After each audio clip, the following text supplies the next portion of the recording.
Hello friends, मैं अवधेश सिंह स्वागत करता हूं आपके अपने चैनल एएसएल स्टडी में। तो इस वीडियो में हम सोंध माटी के अंतर्गत आज हम पहला स्टोरी ले रहे हैं उबार। तो उबार के क्या मुख्य पात्र हैं, सबसे पहले हम इसके बारे में चर्चा करते हैं। उबार में मुख्य पात्र है झबरू, महेश, गणेश, बीरू, बुधना और बिहारी।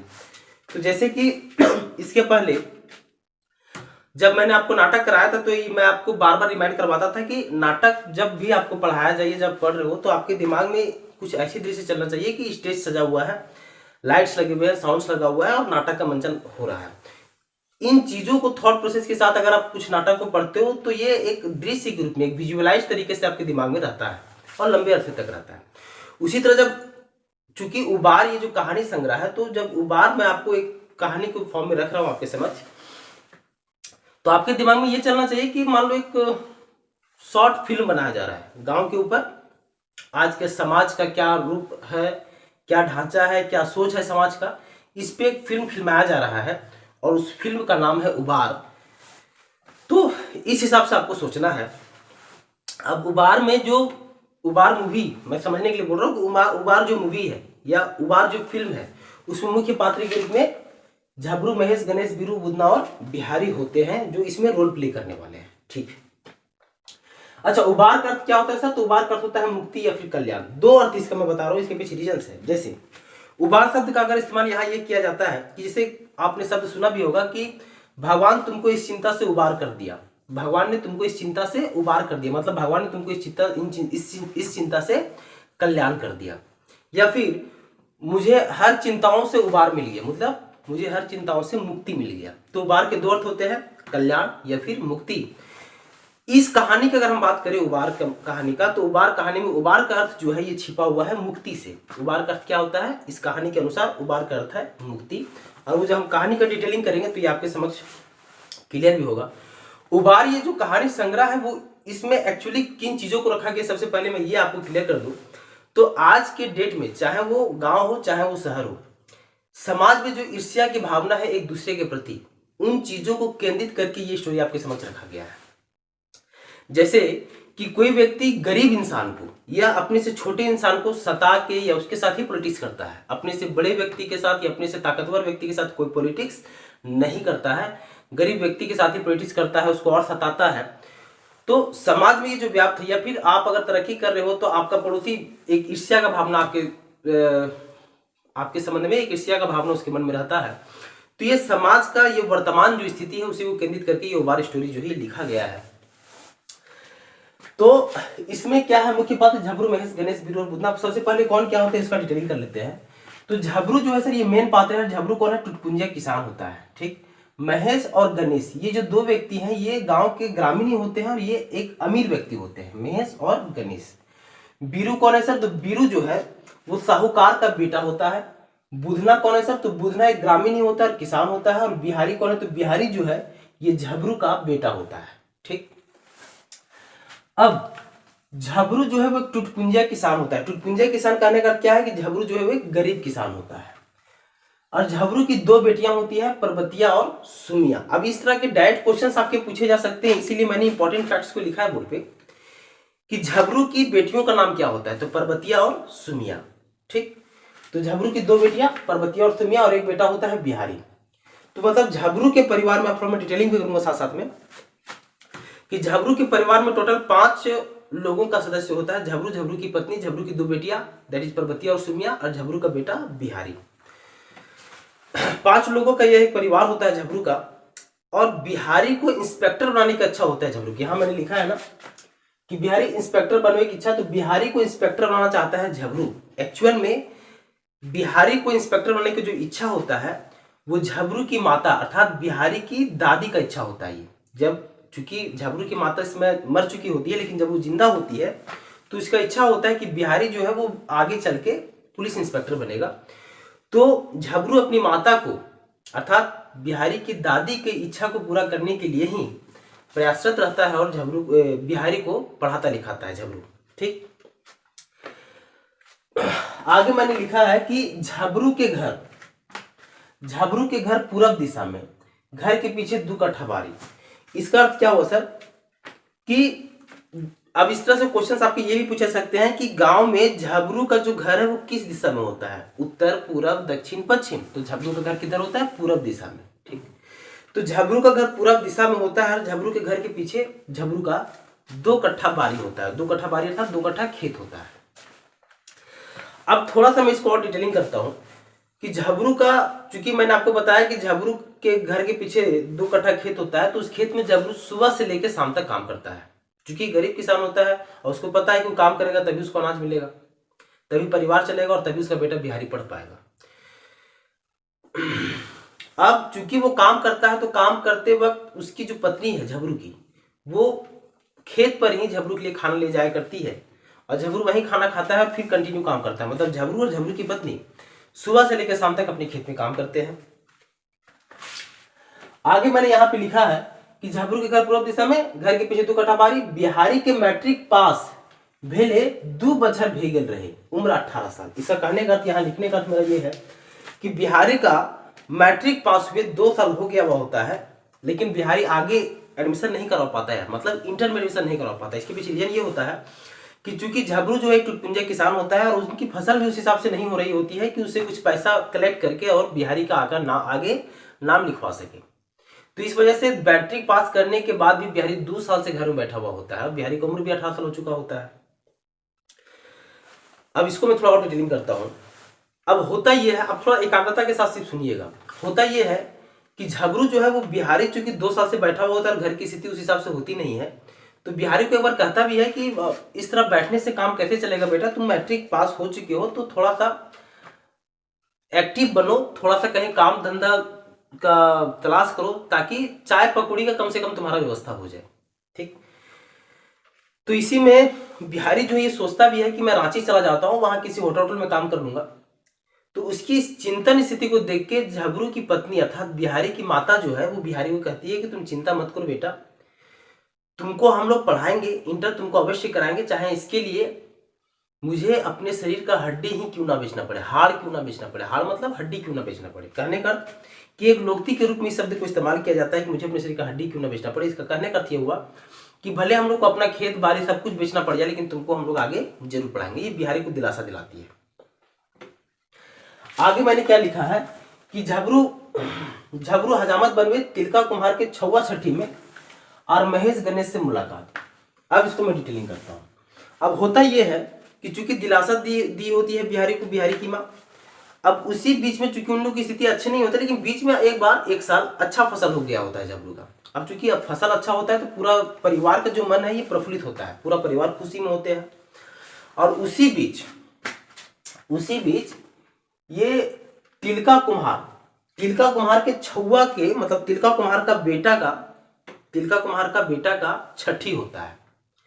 तो उसमें झबरू जो है वो अपना हजामत अर्थात बाल दाढ़ी बनवाने के लिए गया हुआ होता है। और ये रीति आज भी गांव में व्याप्त है कि अगर गांव में किसी के यहाँ छठी है, छठी मतलब कि किसी के बच्चे का जन्म लेने का 6ठा दिन, तो उस दिन आपके गांव के पूरा लोग जो है वो आप बाकायदा एक नाई रखते हो और वो पूरा गांव के लोग मतलब जो आपके खास करके गोतिया अर्थात जो आपके चाचा है, भाई है, वो सब बाल दाढ़ी उस नाई के पास बनवाते हैं छठी के दिन में। तो ये परंपरा गांव में आज भी व्याप्त है। तो छठी का दिन होता है किसका, कि तिलका कुम्हार के 6वां के छठी का दिन होता है, मतलब तिलका कुम्हार के बेटे का छठी का दिन होता है। तो उस दिन झबरू भी हजामत बनाने के लिए जाता है वहां पर। और उसी समय झबरू का मुलाकात जो है वो गणेश और महेश नामक ये 2 व्यक्तियों से होता है, जो कि उसी गांव के होते हैं और अमीर व्यक्ति होते हैं, गणेश और महेश। अब अगर मैं इसको और डिटेलिंग करूं तब मिलने के दौरान होता यह है कि गणेश और महेश ये दोनों झबरू को उसके बेटा बिहारी के ऊपर तंज करते हुए नजर आते हैं, जहां वो झबरू को ये कहते हैं कि झबरू तो अब झबरू नहीं रहा, झबरू अब झबरू बाबू हो गया, क्योंकि इसी खेत की फसल भी इस बार अच्छी हुई है।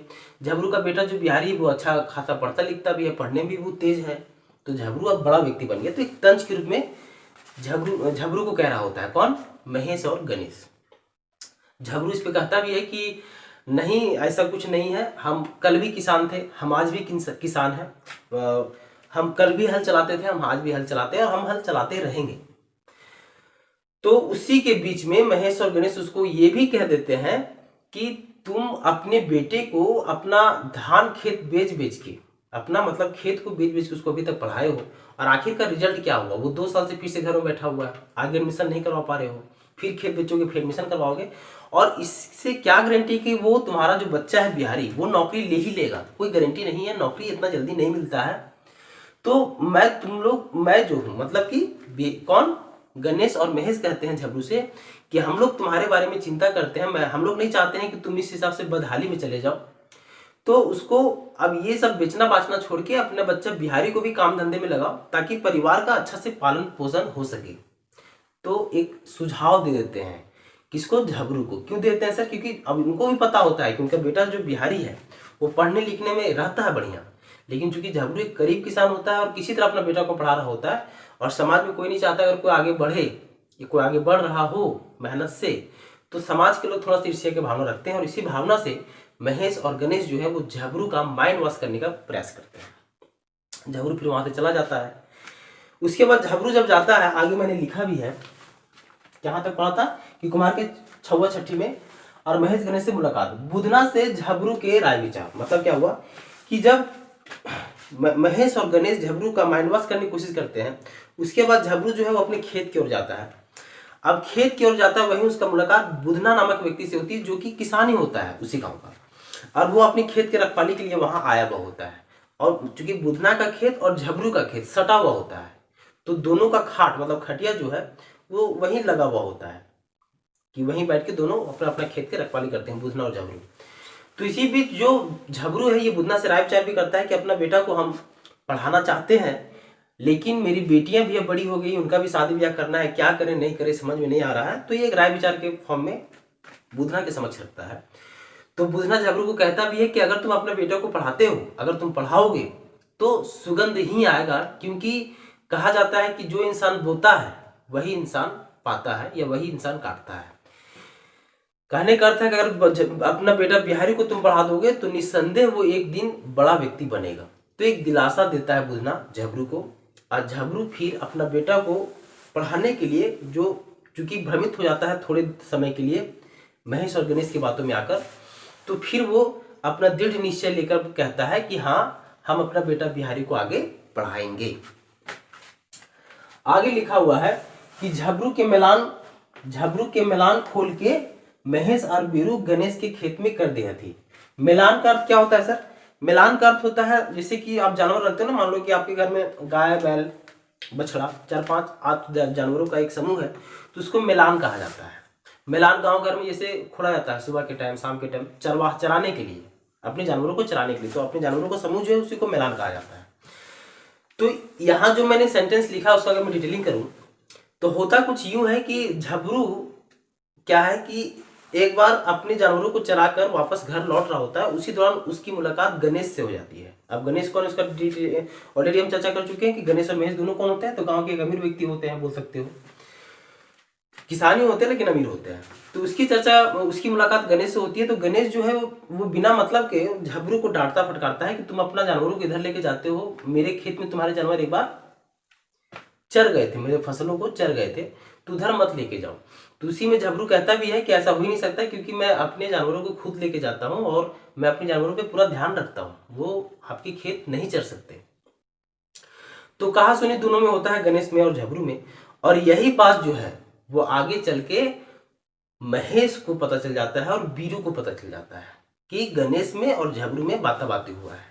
अब इसका वो लाभ उठाने का सोचते हैं। फिर आगे यहाँ लिखा हुआ है, जो मैंने यहाँ पे लिखा है कि झबरू के मैलान खोल के महेश और बीरू गणेश के खेत में कर दी थी। तो यही चीज है कि जब बाता-बाती पता चलता है कि महेश और बीरू को ये पता चलता है कि गणेश में और झबरू में बाता-बाती हो गया है, तो वो करते क्या है कि अगला दिन मतलब पूरा सुबह हुआ भी नहीं हुआ होता है, रात के टाइम में ही झबरू के जानवरों को खोल के और गणेश के खेत में कर देते हैं। गणेश का गेहूं का खेत लगा हुआ होता है और उसी में झबरू के जानवरों को उन लोग कर देते हैं। झबरू के जानवर चूंकि अब जानवर है तो वो पूरा का पूरा खेत वो उनके जानवर चर जाते हैं, और उनको चरा के फिर महेश और बीरू जानवरों को खोल के चरा देते हैं, और साथ ही साथ गणेश को इन्फॉर्म भी कर देते हैं कि झबरू का जानवर जो है वो तुम्हारे खेत को चर गया है। अगला दिन झबरू जब सुबह में उठता है तो अपने मैदान मतलब अपने गुहाल की तरफ जाता है। गुहाल किसको बोलते हैं, जहाँ जानवरों को रखा जाता है। तो अपने गुहाल की तरफ जाता है और देखता है कि उसके जानवर वहां है नहीं। अब वो अचंभित हो जाता है। अब धीरे धीरे वो उस ओर बढ़ रहा होता है जिधर वो हमेशा जानवरों को ले जाया करता था। लेकिन बढ़ने के क्रम में बहुत सारे चिंता और बहुत सारे सोच ने उसको घेरा हुआ होता है कि आखिरकार जानवर उसे गए कहाँ।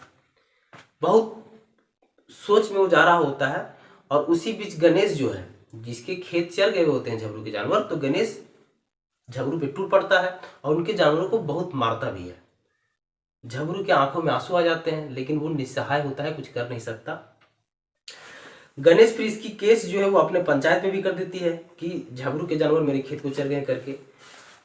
तो उस केस में सुलह करने के लिए बीरू जो है वो झबरू से 20 रुपया भी लेता है। यही चीज मैंने यहाँ आगे लिखा भी है कि बीरू झबरू से 20 रुपया ले है और जुर्माना 200।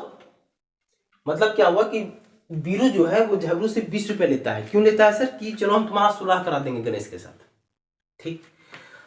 और होता यह है कि जब पंचायत बैठती है तो उस पंचायत का मुख्य सरपंच जो है वो बीरू और महेश ही होते हैं। और वो बीरू और महेश कौन है सर? जिन्होंने झबरू का जानवर को खोल के और गणेश के खेत में कर दिया था।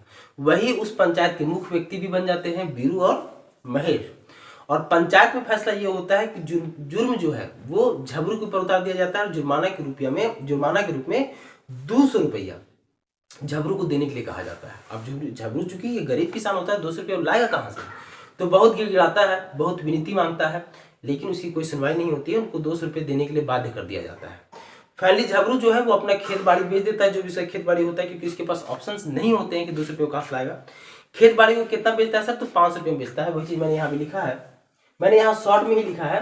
क्या है कि झबरू अपना जमीन 500 में बेच दिल गई। मतलब कि अब चूंकि 200 रुपये उसको जुर्माना के रूप में देना है, उसके पास पैसा है नहीं, तो पूरा खेत बाड़ी को 500 रुपये में बेच देता है, जिसमें से 200 रुपये फिर जुर्माना के रूप में दे देता है। बाकी का जो 300 रुपये बचा वो अपना बेटा बिहारी के नाम लिखवाने में दे देता है। इंटर में नाम लिखवाता है, उसके लिए वो 300 रुपये वहां पे लगा देता है।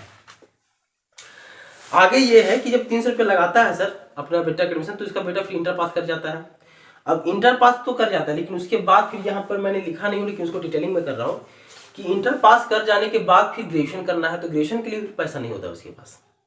तो झबरू की जो पत्नी है वो अपनी हौसली किसको बोलते हैं, जो गर्दन में यहाँ पहना जाता है, तो हौसली को बेच के और अपने बच्चे का एडमिशन जो है बीए में करवाती है। किसी तरह बीए करता है बिहारी, और उसके 3 महीना के बाद इंस्पेक्टर का एग्जाम होता है और फाइनली वो इंस्पेक्टर का एग्जाम में पास भी हो जाता है, इंस्पेक्टर बन भी जाता है। कौन? बिहारी। और वही चीज आगे यहाँ पर लिखा हुआ है मैंने कि अंत में बिहारी इंस्पेक्टर बन ले और झबरू के हर चिंता से उबार हो गए। मतलब अंत में क्या करता है कि जो बिहारी है वो इंस्पेक्टर बन जाता है और झबरू को अपने हर चिंताओं से उबार मिल जाता है, अर्थात मुक्ति मिल जाता है। और झबरू की जितने दुश्मन होते हैं वो सभी के सभी झबरू के दोस्त बनने के लिए तैयार हो जाते हैं, झबरू के सहिया बनने लगते हैं, दोस्त बनने लगते हैं, हमदर्द बनने लगते हैं। क्यों? क्योंकि झबरू का बेटा बिहारी अब इंस्पेक्टर बन चुका है, एक अच्छे ओहदे पे आ चुका है, तो अब हर कोई उसका दोस्त बनने की इच्छा जाहिर करता है। तो इससे ये स्टोरी के माध्यम से डॉक्टर विनोद कुमार जी ने कुछ तथ्यों को आपके समझ रखने का प्रयास किया है कि आपकी स्थिति और परिस्थिति से ही समाज में आपका इज्जत और तिरस्कार होता है महोदय। अगर आप एक अच्छे पोस्ट पर हो, एक अच्छे काम कर रहे हो, तो सभी लोग आपकी इज्जत करते हैं।